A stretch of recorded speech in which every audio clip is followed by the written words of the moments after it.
الزوج المطحون. معكم جنبي سعد المحامي وحلقة جديدة من برنامج صاحب قضية. صاحب القضية النهاردة هو الزوج المطحون داخل محكمة الأسرة. هل الزوج فعلا مظلوم جوه محكمة الأسرة، وإن الزوجة هي الشخص اللي عنده كل الأبواب المتاحة بإن هي ترفع كل القضايا، والزوج ما هو إلا إن هو يدفع الفلوس جوه محكمة الأسرة؟ طبعا الكلام ده مش صحيح. ليه؟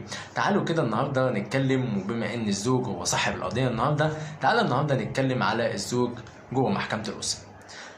الزوجة طبعا بتفرح بكمية القضايا اللي بتترفع على الزوج، وتقول لك أنا هبهدله وهوريله النجوم في عز الظهر وهرفع عليه قضايا. بس الحقيقة هو الموضوع مسألة وقت.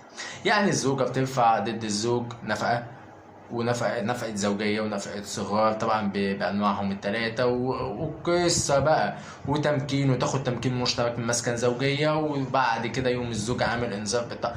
الموضوع مش موضوع كمية قضايا. حضرتك ما تفرحيش بكمية القضايا اللي بتدفع على الزوج، ان ده حقك انك ترفعي القضايا دي كلها، بس هل من حقك بقى انك تثبتي ان هو فعلا هو انت الشخص المظلوم في القصة دي، ولا هو؟ لو تم اثبات ان الزوج هو الشخص المظلوم في القصة دي كلها، وحضرتك مش الملاك البريء، ده هو الملاك البريء، وده ينفع نثبته قدام المحكمة ان دي كذا حاجة.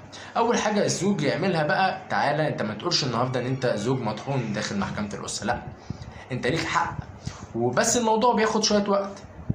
من فضلك لما تلاقي الزوجة جت رفعت دعوة نفقة زوجية وجاي لك جواب على البيت، ما تجيش تقول ايه ده بس انا بيتي اتخرب والكلام ده، لا، ما تعملش ده كله. اللي هيحصل انك هتعمل اول اجراء مهم ولازم المحامي يعمله، هو انذار بالطاعة.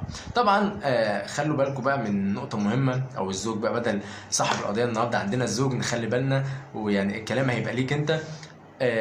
حضرتك اول حاجه تعملها، او المحامي اللي مع سيادتك، انك هتعمل انذار بالطاعه. انذار بالطاعه ده اول اجراء انت تعمله. ليه انذار بالطاعه ده؟ لو حضرتك عملت الانذار والزوجه رفعت دعوى اعتراض على الانذار ده في خلال 30 يوم، وهنا الانذار ليه مواعيد مهمه، والزوجه يعني هي مش صاحب القضيه النهارده، بس نقول لها وخلاص يعني. حضرتك لما يجيلك انذار بالطاعه على البيت وتستلميه، من فضلك في خلال 30 يوم تبقى انت كده اخدت قرار. هتكملي حياتك مع الزوج، ولا تقولي لا انا مش هينفع واستحالة العشرة والكلام ده كله؟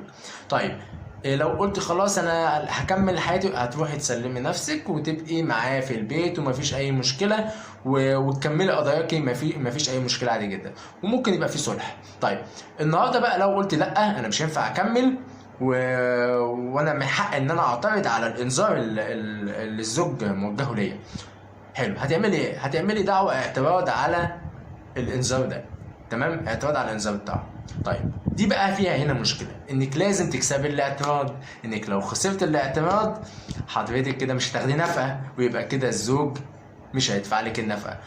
هنا نقدر نقول ان الزوج بقى موقفه قوي. ليه؟ ان الزوجة بقت ناشز، وبناء عليه الزوج مش هيدفع ليها نفقة اللي هي ما يطلق عليها نفقة زوجية. لكن نفقة الصغار دي ما بتسقطش، ولادك هياخدوا نفقة غصب عنك.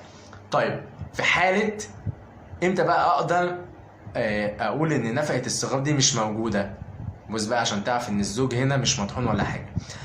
حضرتك هترفع قضية رؤية عادي جدا، بتطالب انك تشوف الاطفال. طبعا هنا القاضي بيقرر ان انت هتشوف الاطفال يوم في الاسبوع، كام ساعة، ساعتين، 3 على حسب، ويحددوا المكان، والدنيا دي تمام ومفيش اي مشكلة خالص.